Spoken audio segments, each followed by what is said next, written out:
সংগ্রামী আমির, ভাষা সৈনিক, কেয়ারটেকার সরকার ফর্মুলার রূপকার, বিশ্বের শত কোটি নির্যাতিত নিপীড়িত মজলুম মানুষের নয়নমণি, নন্দিত জননেতা অধ্যাপক গোলাম আজম, অধ্যাপক গোলাম আজম।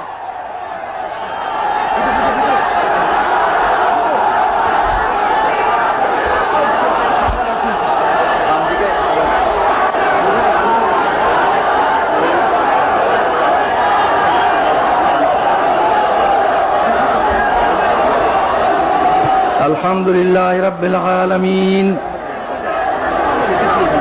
আলহামদুলিল্লাহ রাব্বিল আলামিন, ওয়াসসালাতু ওয়াসসালামু আলা সাইয়্যিদিল মুরসালিন ওয়া আলা আলিহি ওয়া আসহাবিহি আজমাইন।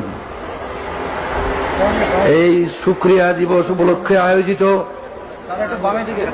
এই মহাসমাবেশের সভাপতি, ইসলামী আন্দোলনের নেতৃবৃন্দ আর আমার প্রিয় সংগ্রামী দেশবাসী, আসসালামু আলাইকুম ওয়া রাহমাতুল্লাহ।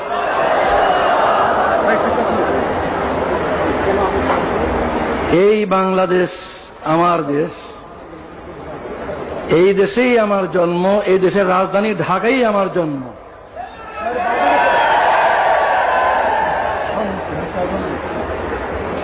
জন্মগত নাগরিকত্ব আল্লাহর দান, কে কোথায় জন্ম নেবে এটা ফয়সালা তিনি করেন। এই জন্মসূত্রে নাগরিকত্ব কেড়ে নেওয়ার কোনো অধিকার নেই। তবু কেড়ে নেওয়া হয়েছিল। আজ আমার কোনো দুঃখ নাই, আমার কোনো দুঃখ নাই। আল্লাহ তাআলা সম্মানের সঙ্গে আমার দেশের সর্বোচ্চ আদালতের মাধ্যমে আমার নাগরিকত্ব ফিরিয়ে দিয়েছেন, আলহামদুলিল্লাহ। নাগরিকত্ব হচ্ছে সকল অধিকারের ভিত্তি। যদি নাগরিকত্বই স্বীকৃতি না হয় তাহলে আর কোনো অধিকারই স্বীকৃত হয় না।